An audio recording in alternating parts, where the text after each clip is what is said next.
예, 안녕하세요. 나닥 AI 상담실 강남 나누리병원 관절센터 문성철 원장입니다. 오늘은 직장인들의 고질병 손목 터널 증후군에 대해서 알아보겠습니다. 건강한 손목 관리할 수 있게 스트레칭도 함께 알려드리겠습니다.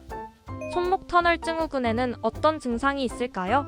손목 터널 증후군은 손목 통증이 온다기보다는 제일 주증상은 이제 손끝이 저리는 증상입니다. 그 이유는 이 정중신경이 이 손목의 터널 중간을 지나가게 되는데, 이 정중신경이 지배하는 부분인 첫 번째, 두 번째, 세 번째, 네 번째 이 손가락 반 요까지 이제 저린 증상이 주증상이 되겠습니다.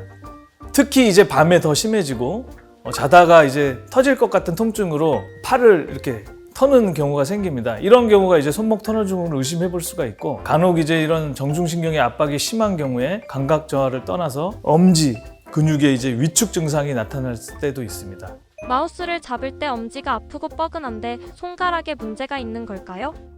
첫 번째로는 틴넬 사인이라고 그래서 그냥 손목 부위를 이렇게 쳐보는 겁니다. 중간에 이제 정중신경이 지나가기 때문에 그 부분을 좀 자극을 해보는 거예요. 그래서 자극이 되면 손끝이 찌릿찌릿하고 저린 증상이 조금 더 심해지는 느낌이 있을 수가 있습니다.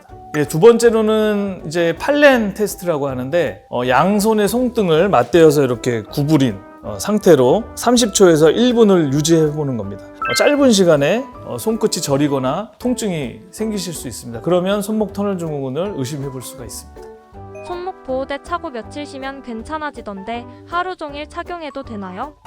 손목 보호대를 착용하는 것 자체는 이제 신경을 압박을 줄일 수 있기 때문에 도움이 되고, 결국에는 이제 손목의 구부림을 제한을 하기 때문에 도움이 됩니다. 하지만 이제 하루 종일 착용하게 되면 오히려 이제 손목과 손가락 근육의 이제 약화 가능성이 있어서 보호대는 이제 증상이 심하거나 손목을 많이 사용하는 활동을 할 때만 착용하는 것이 좋습니다. 손목 터널 증후군은 꼭 수술을 해야 되나요?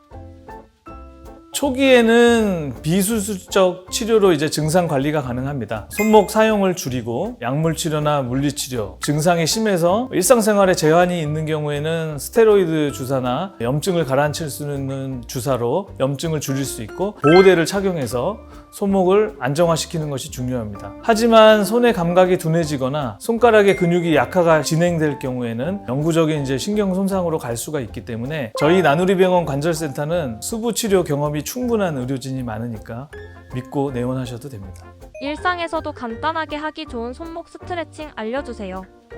먼저 손바닥을 아래로 하게 해서 반대 손으로 지그시 눌러서 손목을 스트레칭 해주는 운동을 합니다. 이 운동을 3회에서 10회 정도 반복을 한 후에 반대로 뒤로 이렇게 젖히게 됩니다. 이 동작 또한 이제 정중신경의 압박을 줄일 수가 있기 때문에 이런 스트레칭을 통해서 간단하게 증상을 완화시킬 수가 있습니다.